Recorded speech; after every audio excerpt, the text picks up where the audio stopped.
kali ini saya akan menjelaskan tentang modul 2 yang berjudul ekstraksi alumina dari lumpur.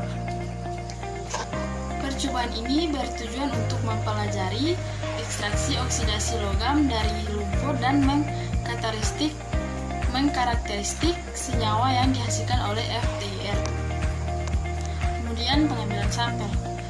Pada percobaan ini, sampel yang digunakan adalah tanah liat atau tanah merah. Tanah liat ini berwarna merah bata dan lumpur berwarna hitam. Kemudian, preparasi sampel. Pada percobaan ini, preparasi sampel yang itu pertama, sampel ditumbuk hingga halus. Setelah itu dipisahkan antara yang sudah halus dan yang belum dengan menggunakan ayakan. Kemudian proses praktikum. Pada proses ini terdapat dua metode. Pada metode pertama dilakukan dengan mengambil 2,5 gram sampel yang telah dikalsinasi, kemudian memasukkan ke dalam gelas kimia dan menambahkan 15 ml larutan NaOH 2 molar. Kemudian mengaduk selama 30 menit. Tujuan penambahan NaOH ini adalah untuk aktivitas secara kimiawi, sehingga dapat membuka pori-pori lumpur dan menghilangkan zat pengotor. Tujuan dari pengadukan ini adalah kemudian diaduk menggunakan magnetic stirrer. Tujuan dari pengadukan ini adalah agar NaOH dapat larut sempurna dalam tanah lempung, sehingga aktivitas berjalan maksimal. Pada proses pelarutan ini, sampel tanah tidak dapat larut sempurna dalam NaOH, dan setelah proses penyaringan didapat filtrat berupa larutan berwarna putih dan residu berupa endapan merah bata. Pada penambahan NaOH, Al2O3 larut sedikit dan menghasilkan ion aluminat dengan persamaan reaksi Al2O3 tambah 2OH- menghasilkan 2LO2 2- tambah H2O. Setelah itu, menambahkan HCl 2 molar hingga pH 8. Penambahan HCl ini bertujuan untuk menurunkan kembali pH. Hal ini juga merupakan bagian dari aktivitas kimiawi menggunakan senyawa asam. Jumlah total HCl yang digunakan sebanyak 5 ml.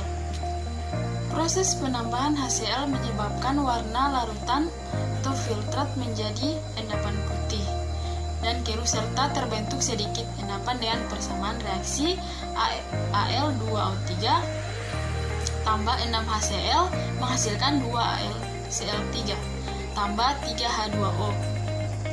Setelah itu memanaskan larutan pada suhu 70 derajat Celcius hingga terbentuk endapan. Endapan yang terbentuk yaitu endapan putih. Kemudian menyaring endapan yang terbentuk dan mencuci dengan aqueous hingga pH air hasil pencucian sama dengan pH air yaitu pH 4. Memasukkan hasil endapan ke dalam oven pada suhu 110 derajat Celcius hingga berat konstan. Sampel memiliki berat konstan dalam 3 kali proses pemanasan dengan berat rata-rata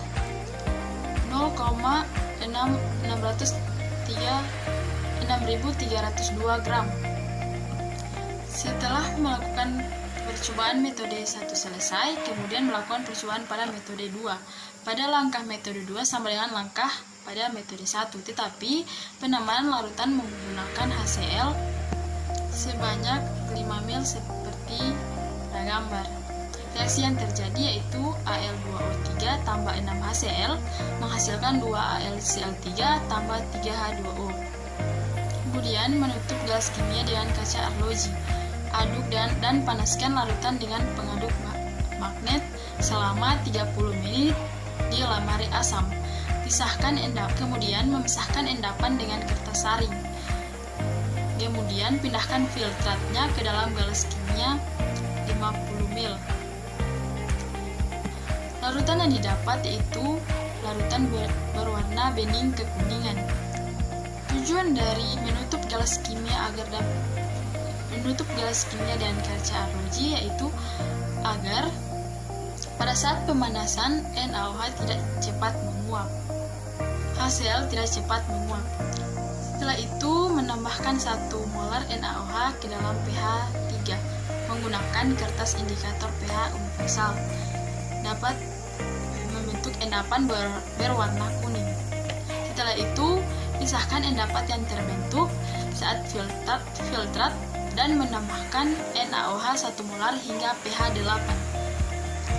Dan kemudian terbentuk Al2O3 merah bata dan endapan berwarna kuning. Jika dibandingkan antara metode 1 dan metode 2, maka dapat disimpulkan bahwa metode yang paling efektif untuk mengekstraksi alumina adalah metode 1 yang menggunakan aktivasi dengan basah dibanding dengan metode 2 yang menggunakan aktivasi dengan asam. Terakhir, kesimpulan. Hasil percobaan yang dilakukan menghasilkan kesimpulan bahwa pertama, pada metode 1 endapan yang didapatkan pada sampel tanah liat sebanyak 0,6302 gram. Yang kedua, hasil dari percobaan pada metode 1 endapan tanah liat lebih sedikit dari metode 2, sedangkan metode 2 endapan yang terbentuk yaitu endapan kuning. Baik, terima kasih. Sekian penjelasan dari saya. Lebih dan kurangnya saya mohon maaf. Wassalamualaikum warahmatullahi wabarakatuh.